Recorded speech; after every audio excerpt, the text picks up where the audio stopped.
Hi Kristjan, great to have you with us here today. Hello, and thanks for the introduction. I think that my view, as you explained, is a bit different because it kind of takes the human level into it. Hopefully you can see my screen as well. Yes. And yes, we built first Teleport, which was intended for people to find the most suitable city in the world and move there. And it was a consumer-oriented product. We saw a bit later that I think it might have been a bit early in that sense that humans want to move, but they usually go where the job is. So in a way, today the money at least is in the B2B sector. So we were acquired by a company named Topia and worked a couple of years there to then help world's biggest companies to move their people around the world, which is kind of similar but a bit different. So today I will explain from my experience from building those things. And also, while we were building Teleport, we sold our data to city governments around Europe. And I advised many of them how to build a city that is suitable for talent.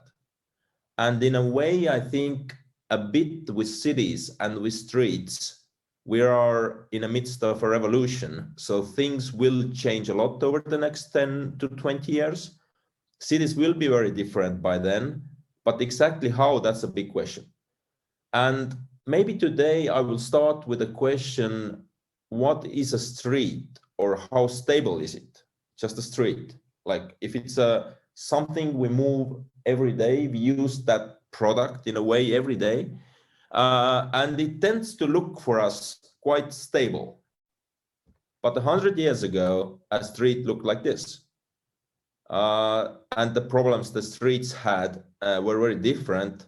One problem surely was the manure from horses, which didn't create the best of smells, and many other problems around that. And if you would go to the persons on that street and explain to them that in some time we would probably face a problem of self-driving cars, that might have been a bit hard to grasp. This is the concept of the cars wasn't that familiar back then. So in a way, we tend to take the streets as something that is pretty stable, but they aren't. They are changing a lot over time. And I think that we are in a point where whether this comes from the electrical kind of tools that, or like machines that are enabling us to travel in the cities, from self-driving cars and everything else, I think cities will change a lot. But managing this change in cities is hard because you need to change how we operate with the streets and the cities. So I think city governments all over the world are facing quite a huge challenge. So how do we look at the cities when we have worked a lot with talent and moving people to new places? Firstly, I think that we are all born somewhere, and usually there are different philosophical arguments why there, but I would say it's random. We were just born somewhere, we didn't have any say in it, and we are mostly living still in that place. Is that the best place for you in the world? Our data shows that the answer is a clear no. There are better places suited for you. And while building Teleport, we had data of close to 1 million people who had used us and kind of used the kind of service to find the best space for them. And data from that was very interesting. People are very different. There is like a long range of priorities for people. If we take just only the presenters on the call, the most suitable cities for those persons are different, because one cares for a big city, other person for a smaller one wants nature, one wants this kind of urban skyscraper environment. So I think data plays a huge role here for people finding the most suitable places and getting there. And in a way, what I think is pretty crucial is that younger people or millennials or the Y generation is much more willing to move. Around 70% of those people around the world are saying that they want to move and work in a new environment. Whereas maybe like 20 years ago, getting assignment to go and work somewhere might have been less welcomed. I think nowadays people want that. They don't want to work in the same place. They want to take a year, work somewhere, work in another place. So the mobility around work is changing a lot. So how to build a city that is good for those people who want to move? And the good and bad answer is that there is no single best place for talent. Whereas like in US, you probably get the best funding available to build a startup. Whereas like engineering might be really good in Estonia or somewhere in Asia, and climate surely isn't the best here, that we can say for sure. So depends on what you're targeting. But I think the crucial kind of idea around that is that people's wishes are different, and people's kind of places that have specialization in something is also different. So you don't need to build the best city for everybody. You just need to build a best city for somebody whom you're targeting.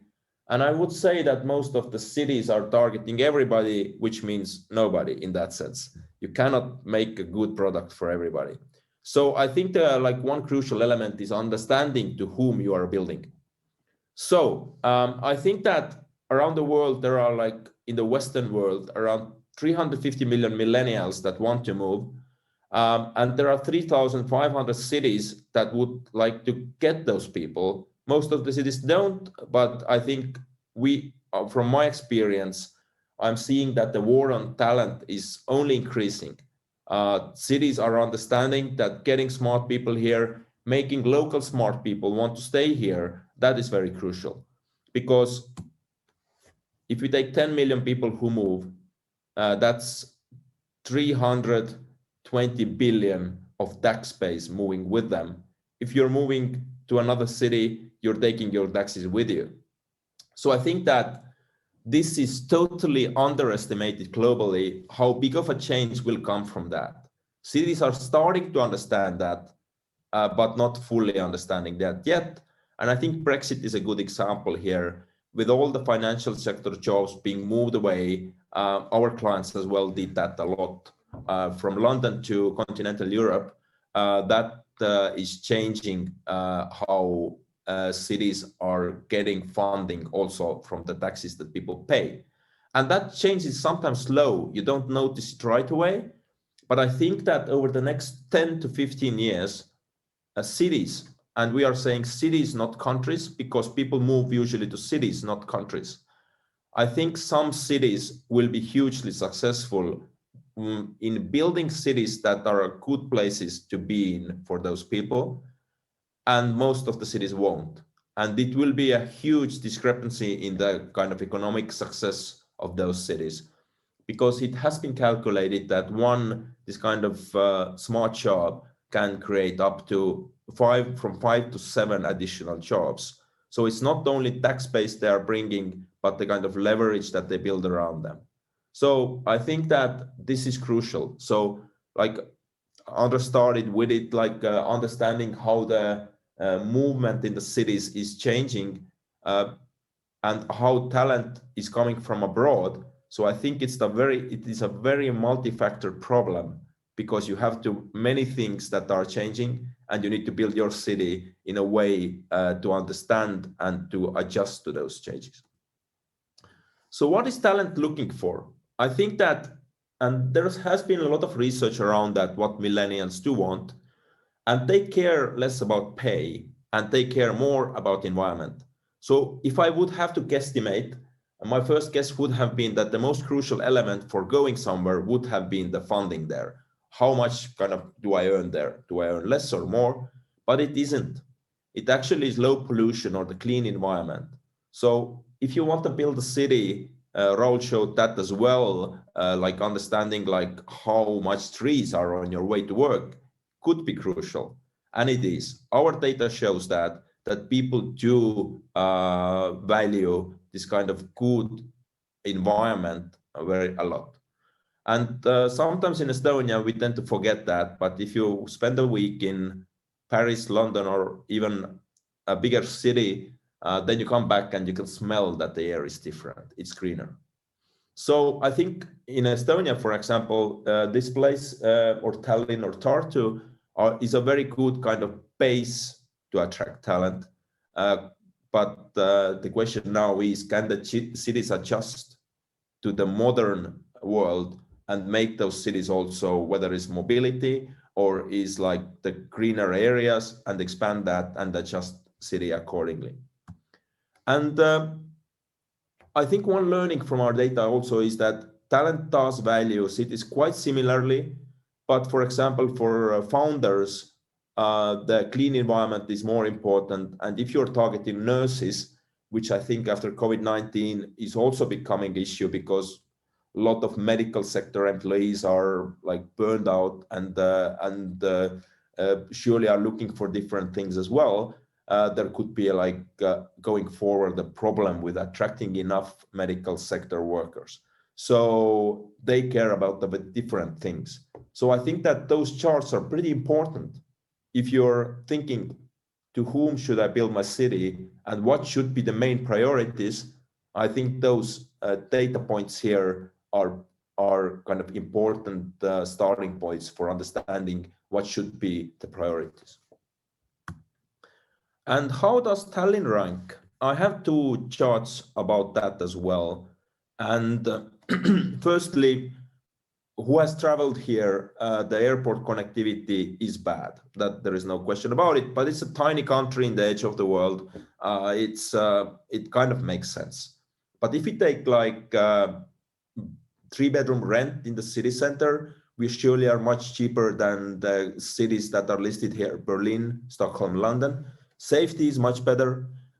Startup scene is kind of expanding quickly and getting better, and clean air is really good. So in those categories, Tallinn ranks, I think, pretty good. And if we take, for example, mobility, public transport is good, but for example, biking is much harder. So it really depends where are the kind of bottlenecks for the city to be good. And I do biking in Tallinn as well. And surely having done that abroad, Tallinn is not great for that. So we did something to make that better. And we started a kind of movement that is called Elav Tänav or Lively Street.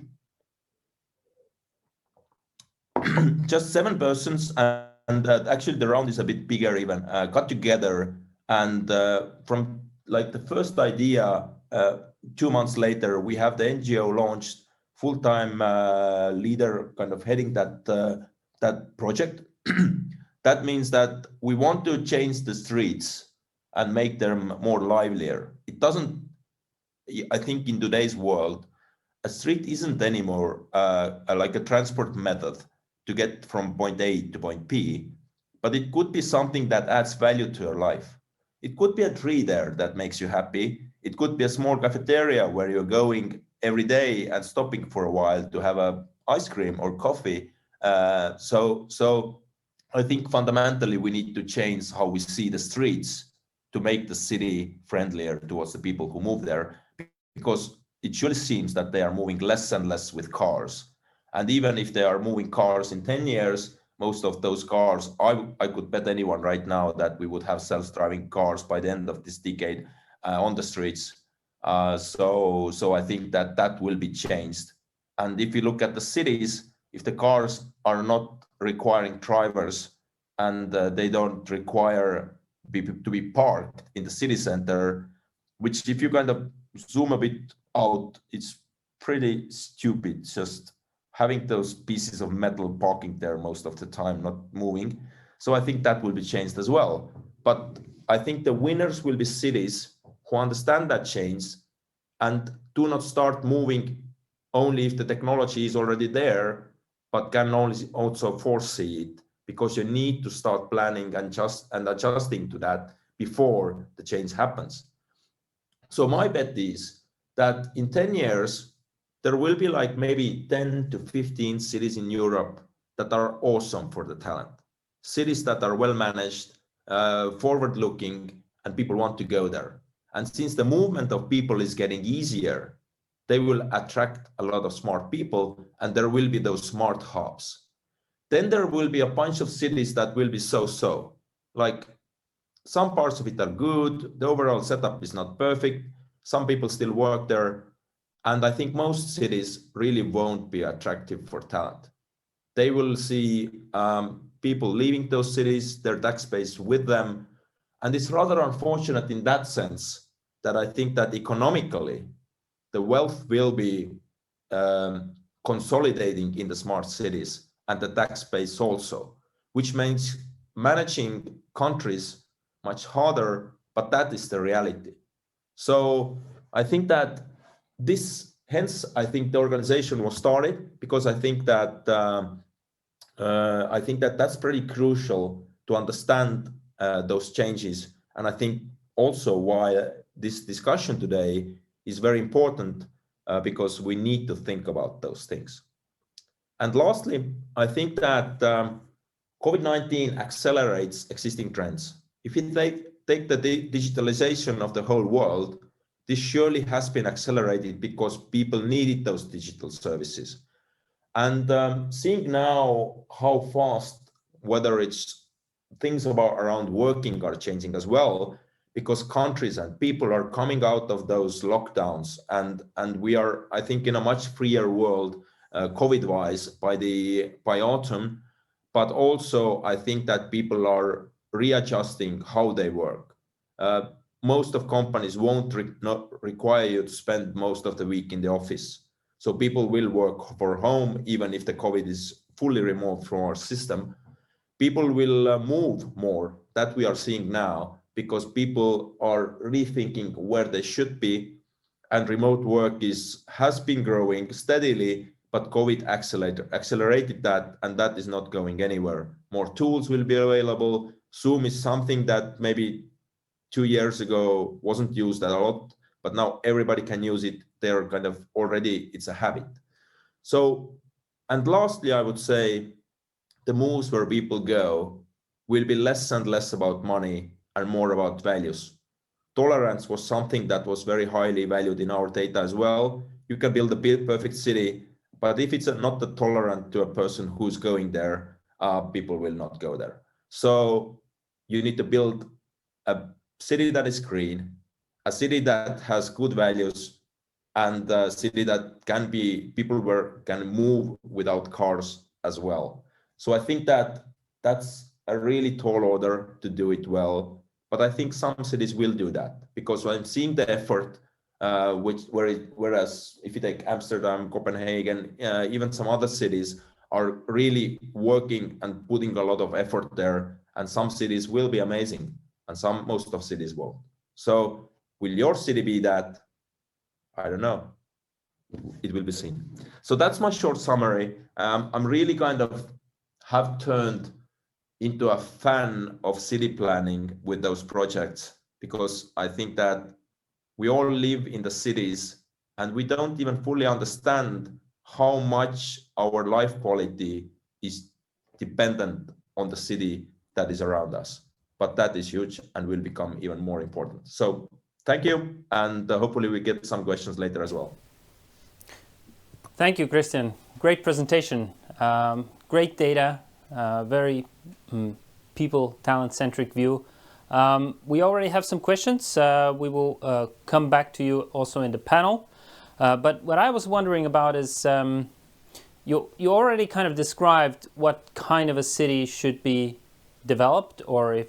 But my question was, if you were given kind of the freedom to, redesign a city in Estonia, who would you make it for? You mentioned that there are different target groups. What kind of a city do you think Estonia needs, first and foremost? For which target group? I think that in a way, city cannot be good only for those smart talents who move around. It needs to be good for, in a way, a lot of people. But I also think that when I mentioned values, city planners need to understand how the values in societies are also changing. And I think that people care more and more about the environment, whether we take the climate issues, whether we take how even people eat. This is different and will be changing a lot over the next 10 years. So I would say that you need to build a city that is green, that is easy to move around in, if we kind of use car as the lowest priority.